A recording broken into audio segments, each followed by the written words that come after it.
Nous avons vu ce thème concernant le succès et nous sommes toujours en train de parler du succès. Nous avons été richement bénis par l'introduction de notre bien-aimé Paul par rapport à ce message. Et je dis que pour moi, c'est un message prophétique qui va m'aider à baliser le chemin par rapport à cette nouvelle année. Nous avons dit que le plus important, souvent, c'est de savoir comment commencer et finir. Mais quand on a raté le commencement, souvent, c'est difficile de bien terminer. Parce que le commencement, bien aimé, c'est la base. Si les bases sont mal posées, la maison peut aller haut. La maison peut monter. Mais cette maison-là ne va pas durer et finira par tomber. Donc de même pour notre vie spirituelle, par rapport à cette nouvelle année que l'Éternel met au-devant de nous, si nous n'apprenons pas à bien la gérer dès le commencement, certainement on aura des difficultés pour les canaliser dans le futur ou encore dans les mois qui suivent. Et le plus important, c'est notre communion de tous les jours, comme nous l'avons dit. C'est pas attendre un autre mois pour faire le bilan ou pour revoir sa vie, mais essayer de voir sa vie, ou pas essayer, mais voir sa vie chaque minute qui passe, chaque seconde qui passe. Nous avons vu la vie de David, et nous voyons toujours la vie de David. Pourquoi David? Parce que David, c'est l'ombre de notre Seigneur Jésus. Nous voyons même après David, quand le Seigneur utilise les prophètes pour parler de notre Seigneur Jésus-Christ, il dit par exemple, j'enverrai David mon serviteur. Alors que David est déjà mort et enterré. Et David lui-même, quand il prophétisait avec l'Esprit du Seigneur, il disait, tu ne laisseras pas mon âme périr ou se perdre. Et l'apôtre Pierre explique que, en réalité, quand David parlait de ces choses, il ne parlait pas de lui-même. Car tous nous savons que la tombe de David est là au milieu de nous. David a connu la corruption. Parce que David avait prophétisé, disant que tu ne laisseras pas mon âme connaître tu ne laisseras pas mon corps connaître la corruption. Mais David est mort, il n'est pas ressuscité. Pierre a expliqué que David parlait de Jésus-Christ. Nous avons essayé de voir un certain nombre de secrets dans la vie de David. Nous allons essayer d'ajouter un autre secret ici, le secret du succès dans la vie de David. Prenons 1 Samuel chapitre 18 et nous allons lire du verset 17 au verset 18. 1 Samuel chapitre 18 du verset 17 au verset 18. Bon, c'est mieux qu'on commence à partir du verset 16. Excusez-moi. 1 Samuel chapitre 18 du verset 16 au verset 18. Voici ce que la Bible dit. Mais tout Israël, bon, vous allez m'excuser encore, pour mieux comprendre, on va commencer au verset 14, du 14 au verset 18. Puisqu'on parle de la réussite, le succès. Il réussissait dans toutes ses entreprises. On dit bien toutes, pas dans la plupart de ses entreprises. Il réussissait dans toutes ses entreprises et l'Éternel était avec lui. Saül, voyant qu'il réussissait toujours, retenant toujours, avait peur de lui. Mais tout Israël et Juda aimaient David parce qu'il sortait et rentrait à leur tête.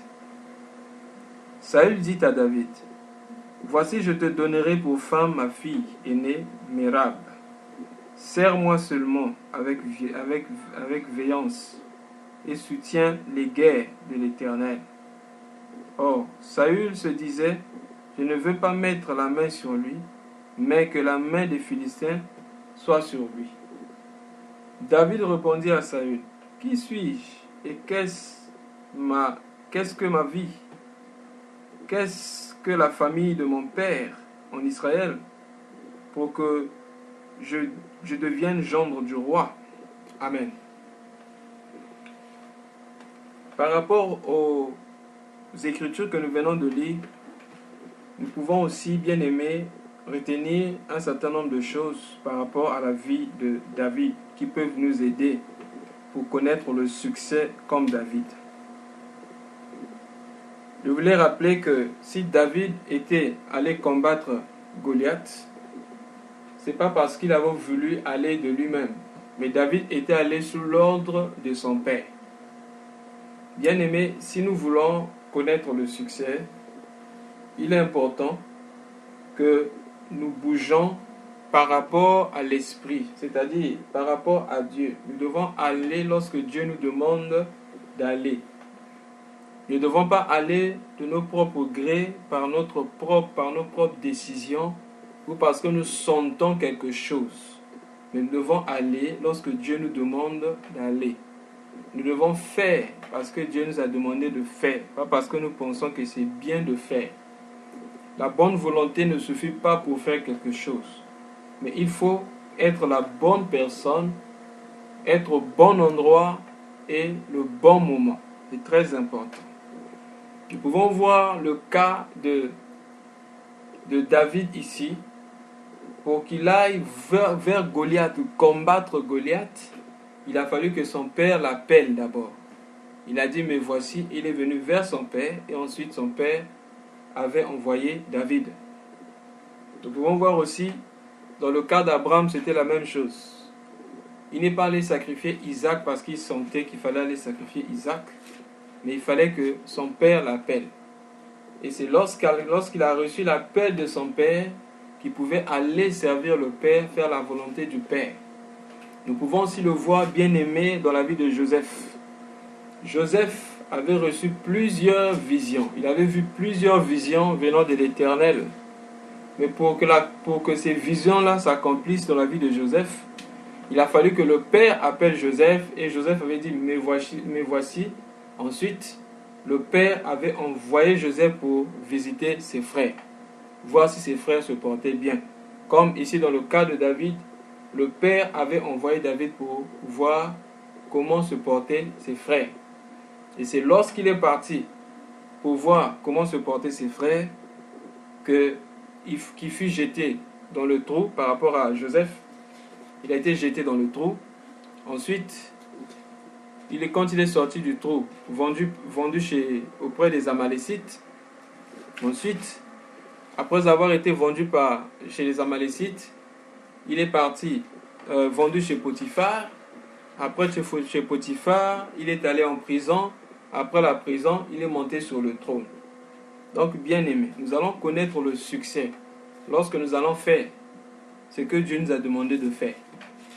Comme je disais, la bonne volonté ne suffit pas. Mais il faut aussi le moyen. L'orientation et le moyen et la façon de faire doit venir de Dieu. C'est très important. Le Seigneur Jésus a dit, la moisson est grande. Il y a peu d'ouvriers. Il n'a pas dit allez maintenant. Parce que vous avez vu que la moisson est grande, il y a le besoin d'aller travailler. Non.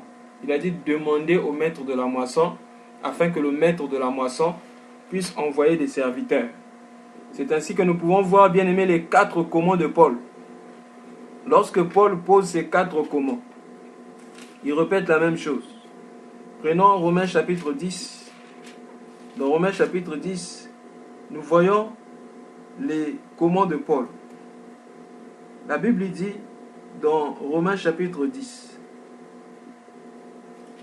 Romains chapitre 10, on peut lire pour comprendre à partir du verset 13 et nous allons lire jusqu'au verset 15.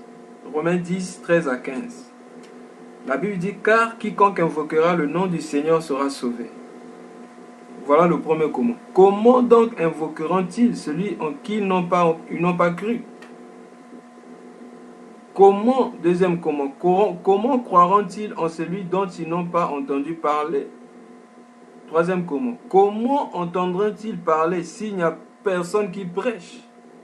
Et comment il y aura des prédicateurs s'ils ne sont pas envoyés? Ça, c'est très important. Pas des gens qui désirent prêcher par eux-mêmes, pas des gens qui pensent qu'il faut prêcher, mais qui sont envoyés. Selon qu'il est écrit, qu'il est beau les pieds de ceux qui annoncent la paix, de ceux qui annoncent la bonne nouvelle. Bien aimé, c'est très important. Nous ne devons pas faire quelque chose parce que nous sentons que le besoin est là, nous devons le faire. Mais nous devons faire, bien aimé, quand Dieu nous envoie. J'ai été souvent surpris lorsque je lis, bien aimé, l'histoire du boiteux de la belle porte. Celui qui fut guéri par les mains de Pierre et de Jean. Est-ce que, bien aimé, vous savez que lorsque Jésus allait au temple, cet homme est resté boiteux, il était toujours là boiteux. Le Seigneur n'avait-il pas de compassion pour cette personne? Loin de là. Mais certainement le Seigneur n'avait pas appelé, Dieu n'avait pas appelé le Seigneur Jésus à guérir cet homme. Donc on peut avoir la bonne volonté, mais au-delà, bien aimé, de nos bonnes volontés qu'on peut avoir sur des choses, demandons toujours l'orientation si le Seigneur nous a appelés à faire la chose. C'est lorsque, bien aimé, nous sommes envoyés par Dieu que nous avons la bénédiction de Dieu. Lorsque le Saint-Esprit bien-aimé est descendu, nous voyons même dans Actes chapitre 13, du verset 1 jusqu'au verset 3 là-bas. La Bible dit que dans l'église, il y avait des docteurs et des prophètes. Mais pendant qu'ils servaient Dieu dans le jeûne et la prière, l'Esprit de Dieu dit, mettez-moi à part Barnabas et Saul. Ils étaient nombreux. Dieu pouvait prendre ceux qu'on avait cités. Ils étaient nombreux là-bas. Mais Dieu dit, mettez-moi à part Barnabas et Saul pour l'œuvre à laquelle je les ai envoyés. Je les ai choisis. C'est très important, bien-aimé. Nous devons être envoyés par Dieu. David, c'est lorsqu'il a été envoyé par son père qu'il est parti croiser Goliath, il a frappé Goliath. C'est lorsque Joseph a écouté le père, il est parti, qu'il a aussi, bien aimé, remporté la victoire. Donc, bien aimé, le secret de David, par rapport au succès, c'est être envoyé par le Père. Et nous voyons maintenant la manifestation dans la vie du véritable David, lui-même, le Seigneur Jésus-Christ. Cela nous est révélé dans le livre d'Hébreux. On peut prendre Hébreux chapitre 10. Hébreux chapitre 10. Nous lisons à partir du verset 5. La Bible dit du verset 5 jusqu'au verset 7. La Bible dit, c'est pourquoi Christ entrant dans le monde, dit, bon, je commence à partir du verset 4 pour comprendre. Car il est impossible que le sang des taureaux et des boucs ôte les péchés. C'est pourquoi Christ entrant dans le monde dit, tu n'as voulu ni sacrifice ni offrande, mais tu m'as formé un corps. Tu n'as agréé ni holocauste ni sacrifice pour le péché. Alors j'ai dit, voici je viens. Dans le rouleau du livre, il est question de moi, pour faire, ô Dieu, ta volonté. C'est très important. Pour faire, ô Dieu, ta volonté. Il fallait que le Père l'envoie. Il n'est pas venu par lui-même, mais il est venu au bon moment. C'est comme cela, il nous est révélé dans le livre de Galates. Dans Galates 4, la Bible nous dit que le Christ est venu exactement au bon moment. Galates chapitre 4, on peut lire à partir du verset 4. Galates 4, 4 à 5. Galates 4, 4 à 5. La Bible dit, mais lorsque les temps ont été accomplis, Dieu a envoyé son Fils, né d'une femme, né sous la loi, afin qu'il rachètât ceux qui étaient sous la loi, afin que nous reçussions l'adoption. C'est très important. c'est lorsque les temps étaient accomplis. Parce que, bien aimé, c'est Dieu qui connaît le bon moment. Nous ne connaissons pas le bon moment. Dieu sait quand nous envoyer.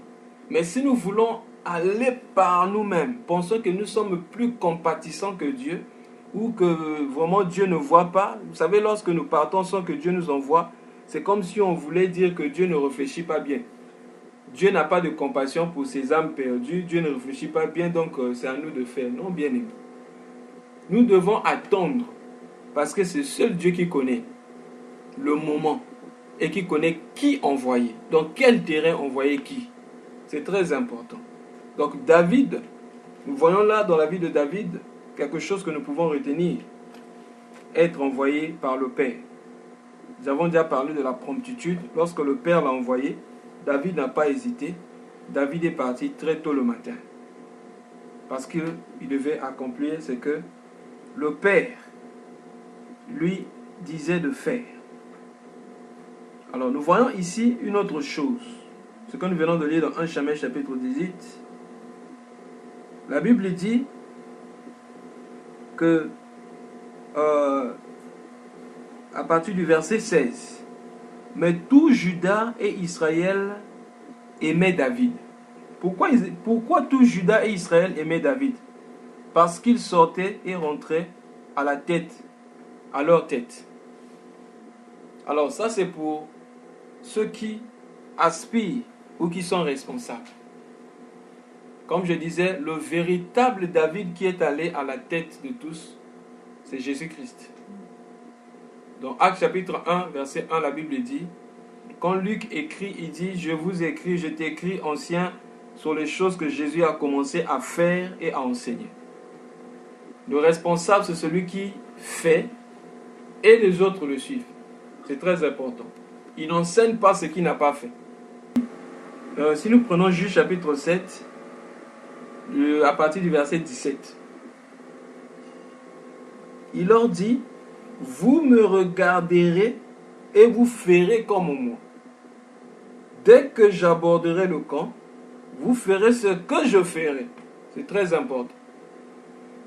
Tout Israël aimait David parce que David allait au devant du peuple et il rentrait au devant du peuple. Mais qu'est-ce que nous voyons aujourd'hui dans les églises? Dans les églises, les hommes de Dieu arrivent après le peuple et ils repartent avant le peuple. Ce n'était pas comme ça. Même lorsqu'Israël a traversé le Jourdain, les sacrificateurs devaient passer avant le peuple. Ils devaient rester dans le Jourdain. Le peuple devait passer et les sacrificateurs devaient passer en dernier. Ça veut dire quoi? Les serviteurs doivent venir avant le peuple et ils doivent quitter après le peuple. Mais aujourd'hui, je ne sais pas où on a pris ça. Les serviteurs arrivent après tout le monde et ils partent avant tout le monde. On a comme l'impression que même le temps où il faut chanter les louanges à l'Éternel, les temps où il faut prier, ça c'est pas pour eux. Lui, il vient seulement, il prêche le message. Dès que son message finit, il s'en va. Bien-aimés dans le Seigneur, nous ne devons pas nous comporter comme ça. David, tout Israël aimait David. Parce que David sortait au devant du peuple. Et David rentrait au devant du peuple. C'est très important. Ne sommes pas des hommes qui parlent seulement des choses, mais vivons ce que nous parlons. Vivons d'abord et ensuite prêchons. C'était ça, ce que David faisait. Parce qu'on ne doit pas transmettre une connaissance intellectuelle, mais on doit transmettre la vie. Le Seigneur Jésus a dit, les paroles que je vous annonce sont esprit et vie. Pourquoi ces paroles étaient esprit et vie? Parce que ces paroles-là s'accomplissaient dans sa propre vie. C'est pourquoi on ne doit pas lire la Bible pour enseigner la parole. On doit lire la Bible pour la mettre en pratique dans notre vie. Ensuite, lorsque nous allons transmettre la pratique, la vie de ces écritures-là, ces écritures-là donneront la vie aussi aux gens qui nous écoutent. Contrairement, ça ne sera que des connaissances intellectuelles. C'est-à-dire que nous allons transmettre de tête en tête. Mais on doit transmettre de cœur à cœur. Le Seigneur Jésus-Christ transmettait de cœur à cœur. Voilà pourquoi les cœurs étaient touchés. Mais les pharisiens transmettaient de tête à tête. C'était une connaissance intellectuelle qui ne pouvait toucher que les têtes de gens, l'intellect, mais pas le cœur. Or, Dieu habite notre cœur, Dieu voit le cœur et Dieu transforme également le cœur. Donc, tout le peuple aimait David parce qu'il sortait et il rentrait à la tête du peuple. Saül dit à David, voici je donnerai pour femme ma fille, serre-moi seulement, etc. Je soutiens les guerres de l'Éternel. Nous voyons là que Saül voulait piéger David. Mais David, il y a une chose aussi que nous lisons là où la Bible dit que l'Éternel était avec lui. On va parler de son succès. Ok. Verset 15. Excusez-moi. 14. On dit, il réussissait dans toutes ses entreprises et l'Éternel était avec lui. Le secret de la réussite, ce n'est pas ce que nous faisons, mais c'est qui est avec nous. Si nous voulons connaître le succès, il faut que l'Éternel soit de notre côté. Si l'Éternel est avec nous, c'est alors que nous allons connaître le succès dans notre vie. Il dit, Gédéon, vaillant héros, car l'Éternel est avec toi. Qu'est-ce qui fait de Gédéon vaillant héros? C'est tout simplement parce que l'Éternel est avec lui. Et nous voyons aussi la même phrase être appliquée dans la vie de Joseph. On dit que Joseph réussissait dans tout ce qu'il faisait parce que l'Éternel était avec lui. C'est très important. C'est la présence de l'Éternel qui apporte le succès. Ce n'est pas la multiplicité des activités ou l'intelligence que nous avons, mais c'est la présence de l'Éternel qui apporte le succès. Donc, on voit ici au verset 17 que le roi Saül piégeait David. Il lui dit, soutiens seulement les guerres de l'Éternel. Or, Saül se disait, je ne veux pas mettre la main sur lui, mais que la main des Philistins soit sur lui. Saül ne savait pas que l'Éternel était avec David. C'est pourquoi la Bible dit, toute chose concourt au bien de ceux qui aiment Dieu. Si l'Éternel permet que les gens nous haïssent, que les gens nous tendent des pièges, le Seigneur va transformer, bien aimé, ces pièges-là pour sa gloire dans notre vie. Car la Bible dit, quand l'Éternel approuve les voies d'un homme, il utilise même ses ennemis pour son bien. N'oublions jamais ça. Toute chose concourt au bien de ceux qui aiment Dieu. Saül piégeait David, mais ces pièges-là n'ont fait que faire croître la renommée de David. Ces pièges-là n'ont fait que faire croître la position, l'amour du peuple pour David. Voilà pourquoi ces femmes-là pouvaient chanter. David a tué ses 10 000 et Saül a tué ses 1000. Si Saül n'avait pas envoyé David dans les guerres de l'Éternel, certainement il n'allait pas tuer ce nombre-là. Mais il a tué ces gens-là parce qu'il acceptait de partir. Mais Dieu l'avait utilisé simplement pour sa gloire. Nous voyons même le cas de notre Seigneur Jésus-Christ. Il a accepté de passer par la croix. Quand le prince des ténèbres voyait ça, lui croyait que c'était une défaite. Mais c'était en réalité sa défaite à lui-même. Et nous voyons ça dans le cas de Naaman. Naaman a bâti bien-aimé. On appelait ça un galopé, quelque chose comme ça. Un bois qu'il avait élevé pour crucifier. Pas pour crucifier, mais pour pendre Mardochée. Et on donne même la taille de ce bois-là. C'était très haut. Mais finalement, c'est Naaman lui-même qui fut pendu, bien-aimé, sur le bois qu'il avait préparé pour détruire. C'est Aman, excusez-moi, pas Naaman, mais Aman, qui fut pendu par le bois qu'il avait préparé pour détruire la vie de Mardochée.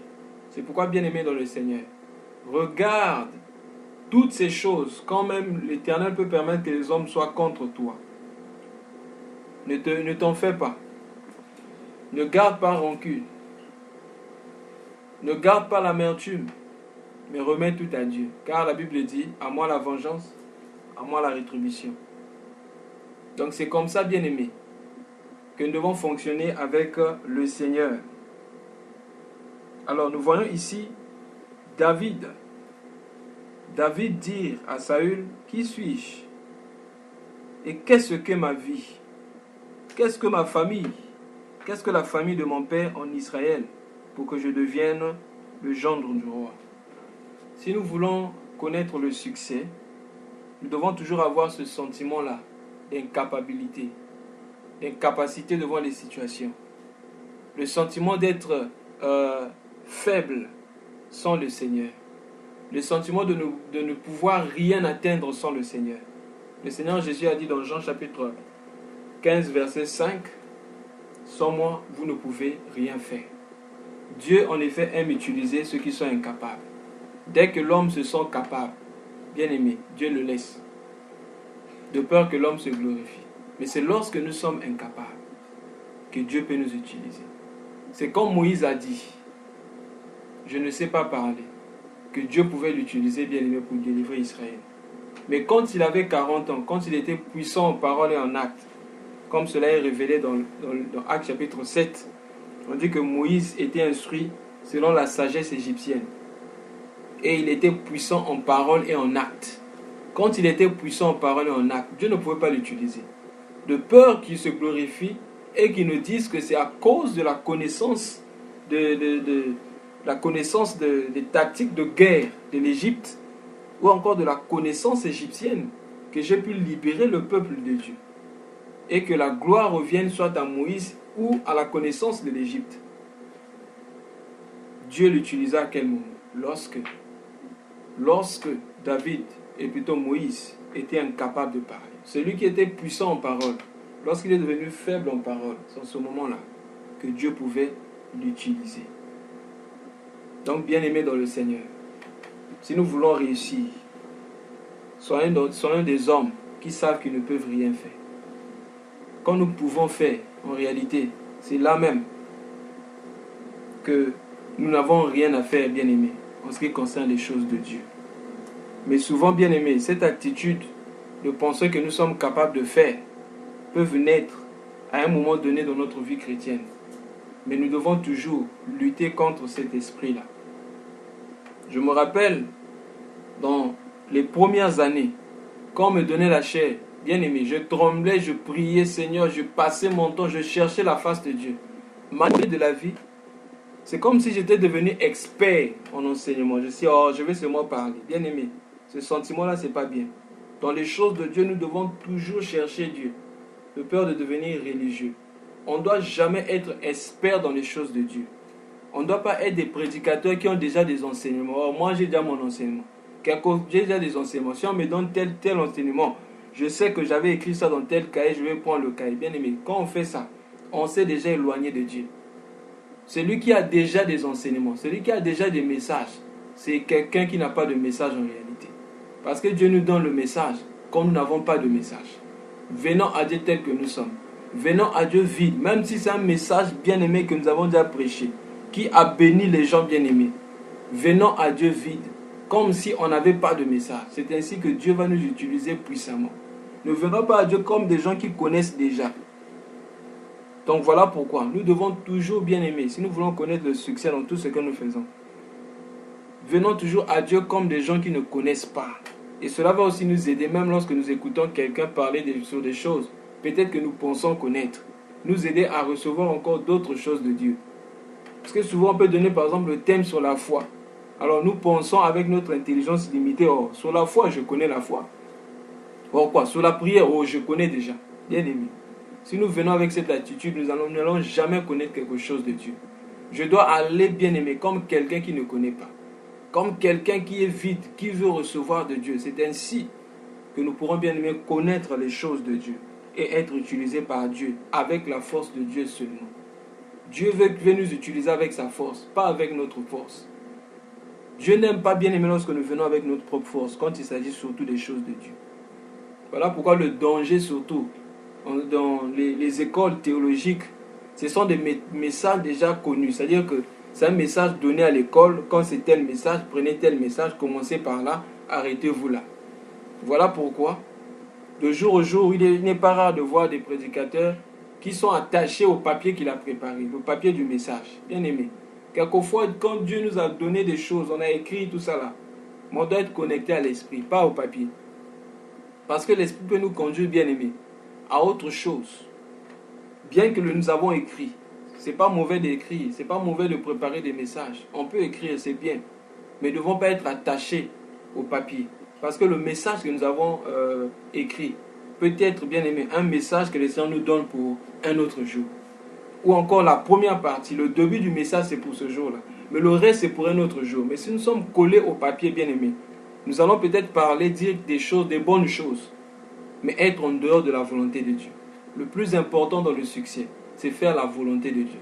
Le Seigneur Jésus a dit, je suis descendu du ciel pour faire la volonté de celui qui m'a envoyé. Donc si nous voulons connaître le succès, allons, bien aimés, faisons ce que Dieu veut que nous fassions. Pas notre propre volonté, mais la volonté de celui qui nous a envoyés. On va voir quelque chose aussi par rapport à David. Par rapport à David, la vie de David. David connaissait le succès. David connaissait le succès dans sa vie. Parce que David avait appris à consulter l'Éternel. Prenons 1 Samuel chapitre 23. Nous lisons le verset 1 à 2. Ensuite, du verset 1 jusqu'au verset 4.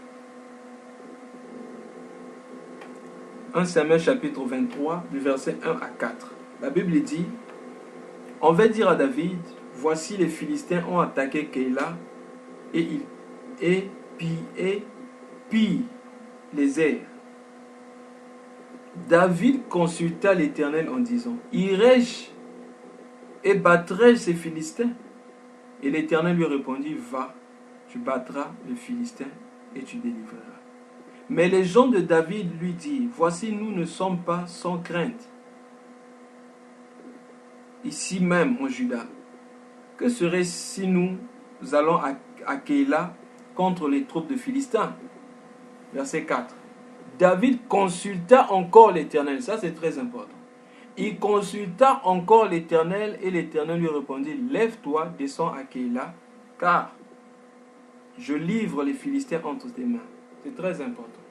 Le secret de David, c'est que David ne faisait rien sans consulter l'Éternel. Si nous voulons connaître le succès, apprenons à consulter l'Éternel. Apprenons à consulter et à consulter encore l'Éternel. Le premier message ne suffit pas. Même le deuxième message de l'Éternel. En effet, l'Éternel n'est pas comme nous les hommes. Quelquefois on est fatigué lorsqu'on nous pose la même question. Dieu n'est pas comme ça. Lui c'est un bon Père. Et il ne se fatigue pas lorsque nous lui posons des questions. Parce que nous voulons savoir vraiment si c'est Dieu qui nous a parlé. Car la Bible dit, ne mettez pas foi à tout esprit, mais examinez toutes choses. Donc ce n'est pas un péché de consulter l'Éternel sur un point donné. En effet, consulter l'Éternel, c'est là même bien aimer notre force. Nous pouvons voir aussi, dans le cas de David, lorsque les Amalécites avaient envahi Tiglac, dans 1 Samuel chapitre 30. Les Amalécites sont partis à Tiglac, c'était le 3e jour. Alors, lorsque David arriva le 3e jour à Tiglac, avec ses gens, les Amalécites avaient fait une invasion dans le midi à Tiglac. Ils avaient détruit et brûlé Tiglac. Mais on a vu dire, après avoir fait prisonnier les femmes et tous ceux qui s'y trouvaient, petits enfants, ils n'avaient tué personne, mais ils avaient tout emmené. Et s'étaient remis en route. Alors à un moment donné, lorsque David est arrivé avec ses gens, David dit que même les gens parlaient de lapider David. Voilà pourquoi nous disons la fois passée qu'on doit faire très attention avec la foule. La même foule qui t'acclame, c'est la même foule qui va parler de lapider demain. Mais nous devons toujours regarder à Dieu. David ici, la Bible dit qu'on avait même emprisonné ses femmes. Ces gens ne pouvaient même pas avoir pitié de David parce qu'on avait emprisonné ses 2 femmes. Mais la Bible dit que tout le monde parlait de lapider David. Mais comment David a pris courage? La Bible dit, au verset 6, David fut dans une grande angoisse, car le peuple parlait de le lapider, parce que tous avaient l'amertume dans le cœur, dans l'âme, chacun à cause de ses enfants et de ses filles. Mais David reprit courage en s'appuyant sur l'Éternel, son Dieu. Voilà encore un autre secret. Le succès, connaître le succès dans les épreuves.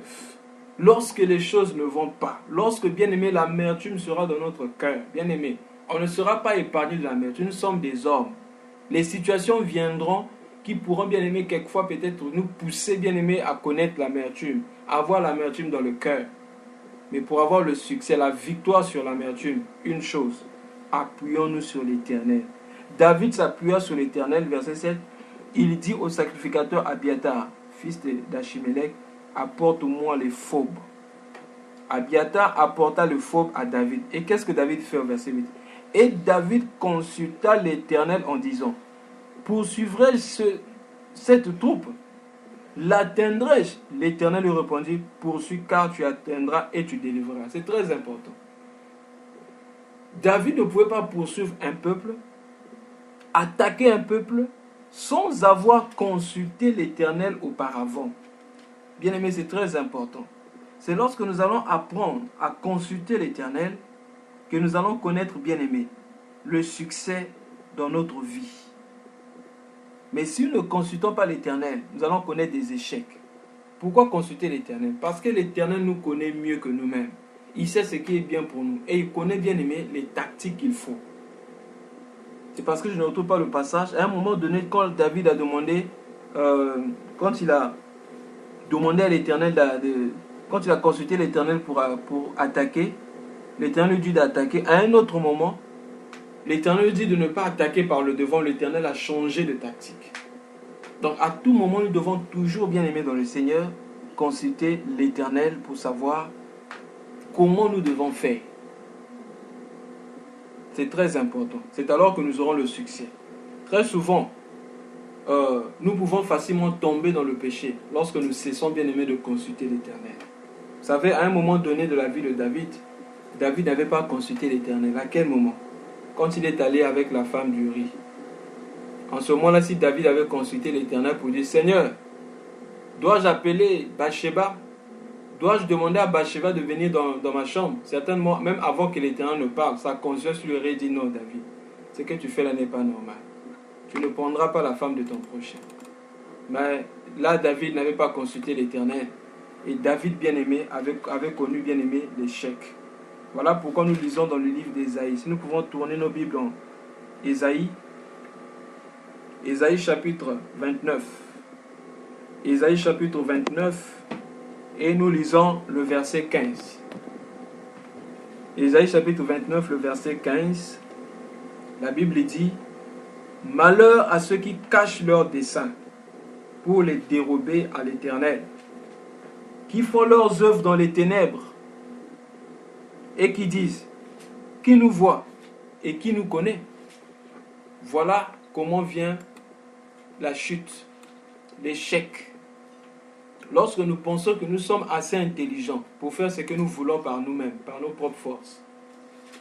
Malheur à ceux qui cachent leurs desseins. Bien-aimés, si nous disons que Dieu est notre ami proche, l'ami fidèle, nous ne cachons jamais quelque chose à Dieu. Nous ne cachons jamais quelque chose à Dieu. Mais venons avec nos desseins auprès du Seigneur. Même, bien-aimés, lorsque nous allons apprendre à venir avec nos desseins auprès du Seigneur, cela va nous libérer de beaucoup de choses. Et nous n'allons pas souvent tomber dans le péché. Vous savez pourquoi Caïn avait péché? Parce qu'il avait caché ses desseins à l'Éternel. Il avait l'idée de tuer son frère. Mais s'il avait emmené ça devant l'Éternel, certainement, sa conscience lui aurait dit, tu ne tueras point. Mais lorsque nous dérobons nos desseins de l'Éternel, nous faisons ces choses dans le cachet, dans les ténèbres, bien aimé dans le Seigneur, c'est par là que la mort vient. C'est par là que l'échec arrive. Malheur à ceux qui cachent leurs desseins pour les dérober à l'Éternel. Une autre personne avait péché, Ève. Si Ève avait emmené ses desseins vers l'Éternel, certainement, Ève n'avait pas mangé le fruit de l'arbre, n'avait pas mangé du fruit de l'arbre de la connaissance du bien et du mal. Mais parce que Ève avait dérobé ses desseins de l'Éternel, ses pensées, ses ambitions. Bien-aimés, avons-nous des ambitions que nous gardons pour nous-mêmes? Apprenons, bien-aimés, à exposer toutes nos pensées à l'Éternel. Quand nous pensons faire quelque chose, même dans les choses que nous pensons être banales, présentons nos desseins à l'Éternel. Bien-aimés, nous allons connaître le succès dans tout ce que... Même lorsque nous voulons préparer, bien-aimés, il y a des choses. Bien-aimés, c'est maintenant que je suis en train de comprendre ces choses. Même s'il faut préparer la nourriture, en menant ces desseins à l'Éternel, parce que Dieu connaît quelle nourriture, qu'est-ce que nous devons manger, qu'est-ce qui doit rentrer dans notre corps pour soutenir notre corps. N'oublions pas, lorsque nous pensons que l'Éternel ne s'occupe pas des choses peut-être que nous pouvons penser être infiniment petites, peut-être que le Seigneur ne regarde pas. Le Seigneur bien-aimé prend soin de nous, même bien-aimé dans le moindre détail. La Bible dit, même les cheveux de nos têtes sont comptés, et aucun d'eux ne peut tomber si l'Éternel ne le permet. Bien-aimé, regardez les cheveux. Nous perdons beaucoup de cheveux. J'ai appris que scientifiquement, par jour, on peut perdre plus de 100 cheveux. Mais aucun de nos cheveux ne peut tomber si l'Éternel nous le permet. Bien-aimés, si nous voulons connaître le succès, ne cachons plus jamais nos desseins à l'Éternel. Même si c'est des choses que nous pouvons considérer être charnelles. Car souvent, nous menons nos desseins vers l'Éternel quand c'est des choses spirituelles. Ah Seigneur, je veux faire ceci. Bien-aimé, même s'il faut lire la Bible, est-ce que je sais que même quand je vais lire la Bible, je dois emmener ça devant l'Éternel? Seigneur, je vais lire la Bible, mais quelle est ma motivation? Est-ce que je cherche un point où je veux vivre cette parole? Seigneur, je vais aller au travail, je vais faire telle chose. Bien-aimé, dans tout ce que nous faisons, exactement tout, emmenons ces choses devant l'Éternel. Et nous allons vivre ce passage des psaumes, je crois que c'est Psaume chapitre 16, 8, où la Bible dit, j'avais toujours l'Éternel devant ma face. C'est ça, bien-aimé, marcher devant la face de Dieu. Quand la Bible dit que Dieu appela Abraham, et il dit à Abraham, marche devant ma face, sois intègre, cela signifie quoi? Qu'il n'y ait jamais des desseins dans ton cœur, des programmes dans ton cœur, des projets de ton cœur, loin de la face de l'Éternel. Cela va nous aider, bien-aimés, à être loin du péché. Et c'était ça, la vie de David lorsqu'il avait commencé. Tout ce qu'il faisait, David consultait l'Éternel. David a connu aussi l'échec, bien-aimé. Quand il a consulté, il n'a pas consulté l'Éternel pour faire le dénombrement. Et la Bible dit que c'était un mauvais esprit qui était venu, qui a saisi David. Et David a fait le dénombrement. Or, lorsqu'en faisant le dénombrement, c'était un peu comme chez nous aujourd'hui, lorsqu'on fait le jour de le recensement, ou encore les Independence Day, les jours d'indépendance, on expose nos arsenals, les armes que nous avons, le peuple que nous avons en réalité. Lorsque nous voyons les indépendances aujourd'hui, le défilé militaire, etc., c'est pour montrer combien nous sommes puissants. Et c'est ce qui a coûté, bien aimé, la vie, la malédiction dans la vie du roi, que Dieu aimait beaucoup, Ézéchias. Ézéchias avait connu la délivrance quand Dieu lui a ajouté 15 ans. Quand le roi de Babylone a envoyé des gens pour voir Ézéchias avec des présents, la Bible dit qu'Ézéchias a pris ces gens, il a commencé à montrer la maison de l'Éternel, lors de la maison de l'Éternel, pour montrer comment il était puissant. Mais si Ézéchias avait consulté l'Éternel, comme d'habitude, certainement, Ézéchias n'allait pas commettre cette erreur-là. Bien-aimés dans le Seigneur, nous ne dérobons plus jamais, que je ne dérobe plus mes desseins à l'Éternel. Même les choses infiniment, les choses, les plus petites choses dans ma vie. Même lorsque je veux m'habiller, Seigneur, je pense porter telle chose. Qu'est-ce que toi tu dis? Parce que bien-aimé, c'est notre ami. Le Saint-Esprit, c'est notre ami. Que le Seigneur nous bénisse.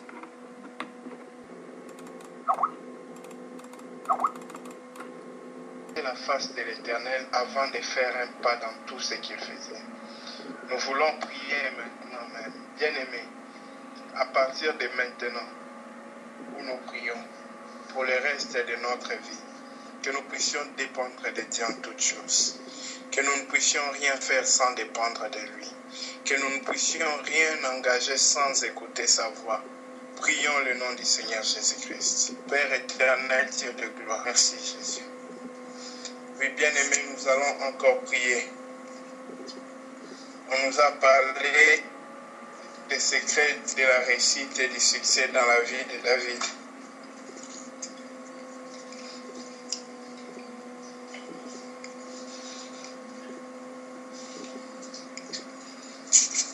parlé de la simplicité.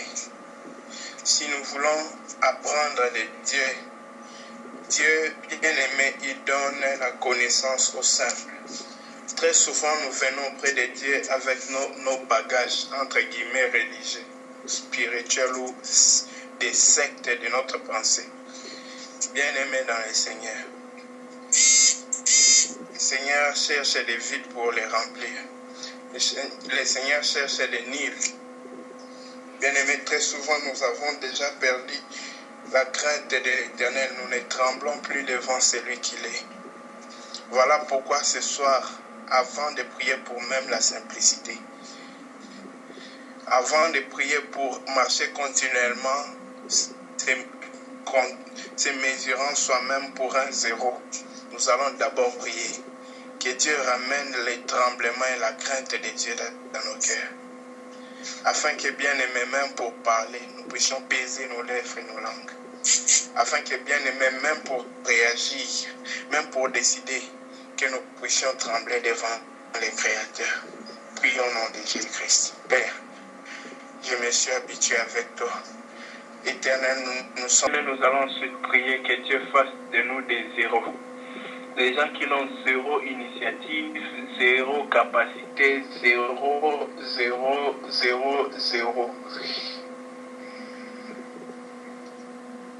Notre Dieu cherche ceux qui sont arrivés au point mort.